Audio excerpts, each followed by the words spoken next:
நம்ம ஐயா சியான் வீரப்பனார் அவர்கள் வீரப்ப ஐயா என்ன செஞ்சுட்டாருங்க கேட்டா மரத்தை வெட்டினாரு, யானையோட தந்தத்தை வெட்டினாரு. சரி வெட்டினாரு, ரைட்டு.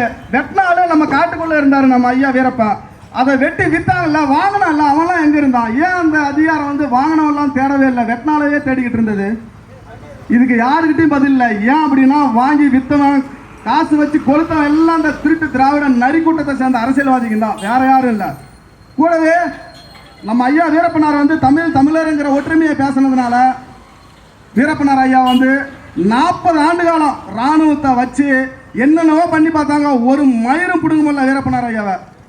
கடைசியில் மோரில் விஷத்தை வச்சு கோலைத்தனமாக கொண்ட இந்த திருட்டு திராவிட நரி கூட்டம் கூட்டு சேர்ந்து கொண்டு அதிமுக ஆட்சியில் 2 பேரை கூட்டு கலவணி தான், திமுகவும் அதிமுகவும். 2 பேருக்குமே தமிழர்னு யார் எழுந்து வந்தாலும் பிடிக்காது. ஏன்னா அதிகாரத்தில் இருக்கிறவங்க தமிழர் அல்லாதோர். அதனால கொண்டு முடிச்சுட்டாங்க. அதே மாதிரி தான் லங்கையில் நம்ம ஐயா தலைவர் பிரபாகரன் கேட்டா இனவாதி, எதையாவது ஒன்று சொல்றது, தீவிரவாதி எதையாவது ஒன்று சொல்லி 20-30 நாடுகள் சேர்ந்து கொண்டுட்டாங்க. 2009 ஸ்ரீலங்காவில் நம் தமிழினம் கொத்து கொத்த கொண்டு குவிக்கப்பட்டது. காரணம் இந்த காங்கிரஸ். நம்ம தமிழின மக்களை கொண்டு கூச்ச இந்த காங்கிரஸ் கைக்கு உங்க ஓட்டு போட போறீங்களா?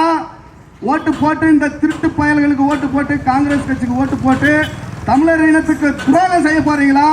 இல்ல தமிழ் இனத்துக்காகவும் தமிழ் மக்களுக்காகவும் பேசுற இந்த நாம் தமிழர் கட்சிக்கு ஓட்டு போட்டு வலு சேர்க்க போறீங்களா? தமிழுக்கும் தமிழ் இனத்துக்கும் முடிவு பண்ணிக்கோங்க. ஆமா, இந்த தமிழ் இனத்தை கொன்னா திருட்டு பய காங்கிரஸுக்கு தான் ஓட்டு போடுவேன், நீ போட்டுப்போ, எங்கேயோ போட்டுப்போ. கொஞ்சமாவது மான உணர்வு இன உணர்வு இருந்தா தயவு செஞ்சு இந்த நாம் தமிழர் கட்சி பிள்ளைகளுக்கு ஓட்டு போடுங்க. விவசாய சின்னத்துக்கு காவிரியிலிருந்து